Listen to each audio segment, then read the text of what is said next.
what do you talk about on social media? So to touch upon what you've just said, you essentially curate information, don't you? Yeah. You create interesting content. How about yourself, Rob? What do you do out there?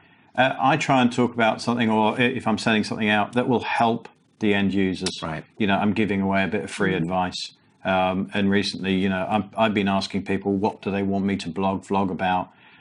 Because as much as I think this is a great topic, I actually want to hear what the end users are having as a business issue, and I can address that and then send it out as a blog and go from there. Yeah. And I know you've done this before, Claire. I've noticed that you answer people's questions. Yes. So you must get lots of questions during the day, and that's presumably like a continuous source of information for you to share. So customers will start asking questions. I always make a note of them because that's what the answers that they want. So I then build that into any content that I create, and I try and fit my content into two different sides, whether it's educate or entertain. Yeah. So I get a balance between the two of them. Yeah. And I do curation as well, and collaboration with others as well. That's a good way of stuff to talk about because there's a lot of other people as well. Let's dig into that a little bit, because one of the bits of feedback that I get from people about social media is I'm not comfortable with video, or I'm not a blogger, I don't like writing, or I don't listen to podcasts or whatever. You have come across this problem, haven't you? And you solved it by focusing on what you're good at, which is video. But how do you then reach the people who perhaps prefer to read rather than watch or listen? Yeah, so I'm not a writer. I'm quite happy to put my hands up. That's something I can do it, but I can put it off for days and days. So I decided that video was actually easier for me. Some people, like you say, hate it, but I find it much easier. But then again, you want to hit the people who want to read. So I then transcribe all my videos and create that as a written blog.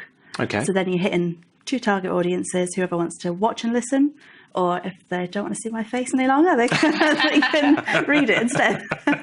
Yeah, so from my own perspective, you know, I'm a writer. I actually feel a little bit uncomfortable on camera, doing pieces to camera. And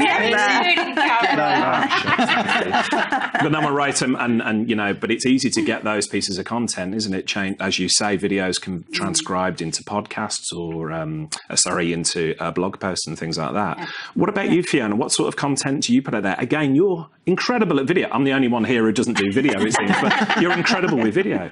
Well, my whole business is making videos now, because the thing is, when you're a trainer and there's only one of me, you can't help everybody if you're doing everything face to face yourself. Yeah. So for me, video has really helped me to have a scalable business. I can reach hundreds of salespeople every day rather than 10 in a workshop. So it's incredible, but you just get used to doing it. You just treat it as you're in front of an audience and you're doing your video, and you're helping them to change and helping them to sell more. So you get used to it, I think, over time. Yeah. And Rob, for those of us who are not used to doing video, you come across as a natural, but I know you put a lot of hard work into doing it. What does the prep look like beforehand? So going back to the backup one, we cut 3 different videos. I think they're about 2 minutes each. So it's 6 minutes of videos, but it probably took us about 3 or 4 hours to get them done. But it was, it's writing a script. It's then going through the auto cue, changing it around. And then different people have different styles of talking or reading, shall I say. And it was finding the style that fitted me, that I was comfortable with. So when I'm going through it, although it sounds like I'm telling a story, I'm actually reading in kind of bullet point fashion. So there is lots of prep behind the scenes. So writing the script, it's other people have written it, then I'll edit it. And I dislike big words.